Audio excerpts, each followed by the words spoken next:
So just about everybody has at least one of these 5-gallon buckets laying around their shop.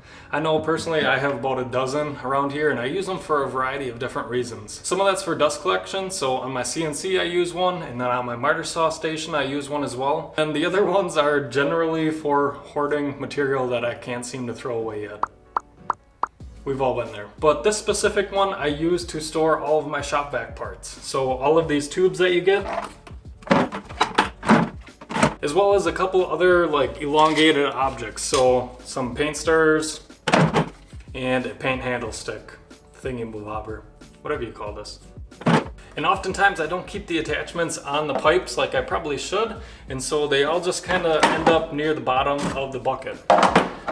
So when I go to pull something out, that's not a problem, but going to put it back in, it's a little bit of a hassle, right? So let's make something to fix that. So we got our bucket here, and I like how compact this is. I don't want to make this contraption or whatever any bigger, so I don't want a ring around the outside lip of this to kind of store the accessories. I think I'll just keep all the accessories on the long tubes themselves. So what I'm gonna do is I'll measure this opening on top here, which is 11 1/4. It's a little bit small, but the idea is that this thing tapers just slightly as you go down to the bottom. And so if I undersize it just a little bit, then this thingamabob will sit flush or just slightly below the top edge here. Next, I just need measurements of all the objects. So we'll start with a big tube, 2 3/4. Small tube, 2 1/2. Paint handle, 1 3/4. And the paint stirrer, a little 1/2 inch. All right, so roughly what I'm thinking is we got the outer circle, and then I'll do a ring around the outside of the different tube sizes for the hose attachments.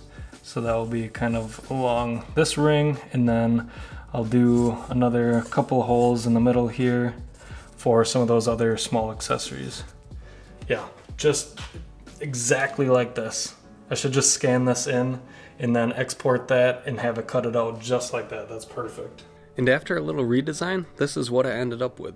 I marked out the center point on some 3/4 inch plywood scrap, and then I attached the plywood to the table with some brad nails. Then I lined up the bit on the center point and used the paper method to zero it out, and then I could start the cut. And in total, this took about 8 minutes. After the cut was finished, I pried it free from the table and cut away the tabs.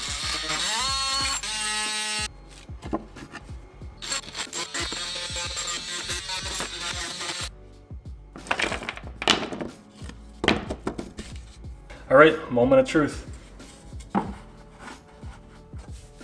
Sweet. Just sits in there just a little bit low the top edge here, which is perfect. Now let's load this up.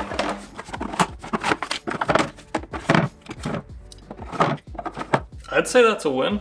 And now when I go to grab something out, maybe a few things, I can put them right back in their place.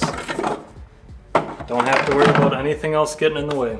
So yeah, is this the most creative thing ever thought of? Definitely not. But it does help me organize my shop just that much more, and I hope at the very least, maybe it gave you guys a few ideas to help organize your shop some more. I know over there, I've got another bucket full of metal extrusions that could definitely use a bucket organizer. So maybe I'll go tackle that next. Again, I'm pretty sure all you guys have one of these buckets that you store weird stuff in, and maybe one of these bucket organizers could help you organize your bucket a little bit more. Also, I'm kind of curious, what do you keep in your bucket? Leave a comment down below and maybe hashtag bucket belongings.